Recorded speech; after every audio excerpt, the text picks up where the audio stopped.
There are nights when you're not even sleepy anymore. Not because you're not tired, but because your mind refuses to be quiet. It's 2 a.m. The whole world is asleep, yet your brain still sounds like a crowded room full of noise. You lie. There staring at the ceiling, suddenly remembering something someone said 3 years ago. An unanswered text, a version of your life that feels like it's falling behind everyone else's. And then you reach for your phone. Not because there's anything important on it, but because being alone with your own thoughts feels unbearable. There's a painful truth nobody really talks about. People who overthink tend to stay up the latest, not because they enjoy being awake at night, but because their minds never truly get to rest. There's a certain kind of person who looks completely fine during the day. They go to work, reply to messages, laugh at the right moments, smile when they're supposed to. But at night, they slowly sink back into their own thoughts. And the truth is, overthinkers are usually not weak people. They're people who have been holding too much inside for too long without saying a word. Psychologists call it a hyperactive mind. The brain keeps replaying memories, analyzing conversations, predicting worst-case scenarios. That's why one small comment can stay in their head for an entire night. They remember things everyone else forgot. They blame themselves after every conversation. They constantly feel like they're not good enough no matter how hard they try. And the scariest part is that nobody notices, because sometimes the loneliest people are the ones who smile the most. Maybe that's you too. Maybe out there you seem completely okay. But every night when everything gets quiet, your mind starts fighting itself again. According to the American Psychological Association, people who constantly ruminate on negative thoughts are far more likely to struggle with insomnia, anxiety, and depression. Another survey found that over 70% of young adults admit they lose sleep because they think too much at night. But the real problem isn't just sleep deprivation. It's the fact that their brains never fully shut off. When your body gets tired, it asks for rest. But when emotions stay buried for too long, the brain does the opposite. It starts replaying everything. Old memories, unspoken fears, questions with no answers. Am I wasting my life? Do they actually care about me? If I disappeared for a few days, would anyone even notice? That's why so many people stay awake late into the night. They're trapped inside their own minds. And honestly, social media makes it worse. The lonelier you feel, the more you reach for your phone. The more stressed you are, the more you scroll through TikTok, Reels, Shorts. Your brain gets addicted to quick dopamine hits. A 15-second video, a notification, a like, a text message. Every tiny interaction gives you a brief moment of relief, like the emptiness disappears for a second. But then it comes back even heavier, so you keep scrolling.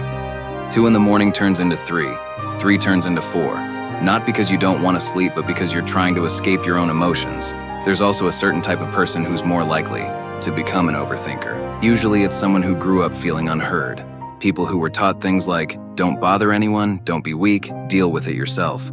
So over time, they learned to keep everything inside. They stopped expressing emotions. They stopped asking for help.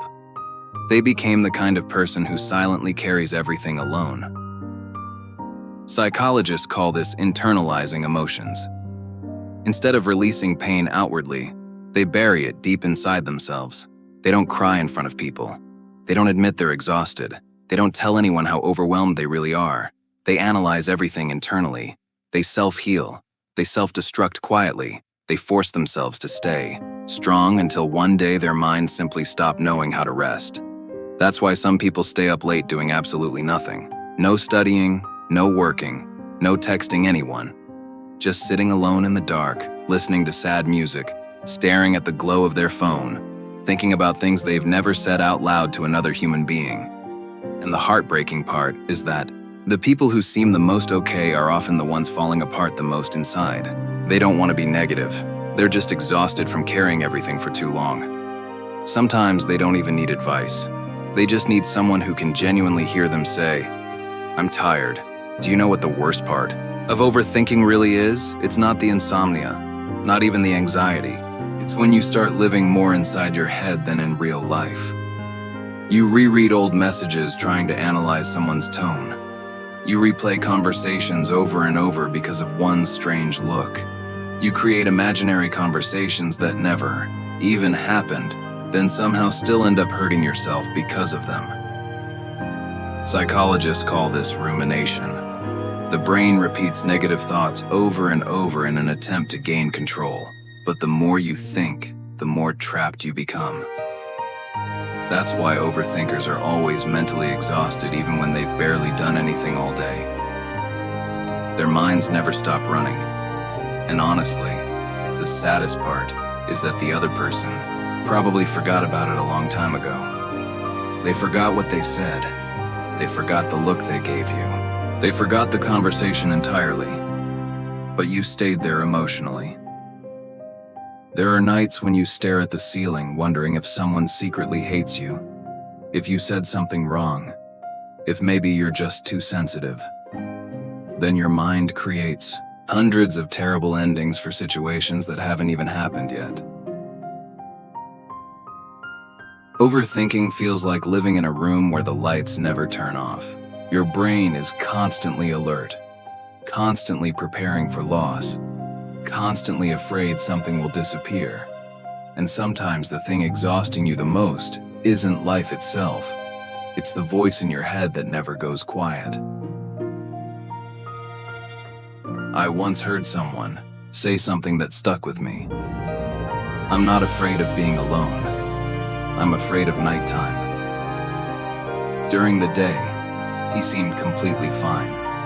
He showed up to work on time, talked normally, posted happy stories online. But after 1 a.m, everything changed.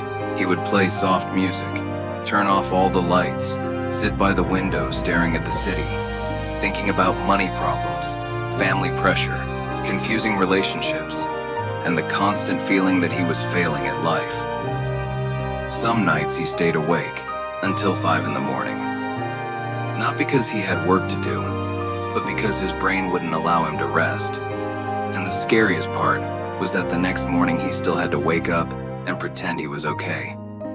A lot of people are living exactly like that right now. Silent, exhausted, invisible.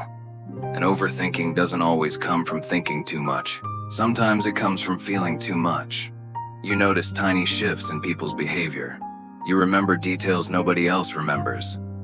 You try so hard to understand everyone else's emotions that eventually you lose touch with your own. People like that are usually incredibly kind, but they're also deeply fragile. They blame themselves too easily, doubt themselves too often, isolate themselves when they're hurting. That's emotional numbness. You stop knowing whether you're sad or simply tired. Everything just feels empty. So you stay awake because sleeping means tomorrow begins all over again. There's another truth most adults never admit out loud. We live in the most connected generation in history, yet somehow we've never been this lonely. You can talk to dozens of people every day. Your phone is always buzzing. Your stories always get views. Your inbox is never fully empty. But at 2 a.m., nobody really knows how exhausted you are inside. Psychologists say social media creates an illusion of connection. You feel seen for a moment, but not truly understood. That's why people post sad stories online. Not for attention. They're secretly hoping someone will notice they're not okay. But it usually goes the same way every time. A few reactions, a couple messages asking if you're okay. Then, everyone returns to their own lives, and you're still lying there alone in the dark, watching your phone light reflect across the ceiling. Maybe that's why late-night podcasts have become so popular. Because sometimes people don't need solutions. They don't need advice. They just need the feeling that someone finally understands the emotions they've never been able to explain. Some people don't even turn on podcasts to listen. They turn them on so they can feel less alone at night.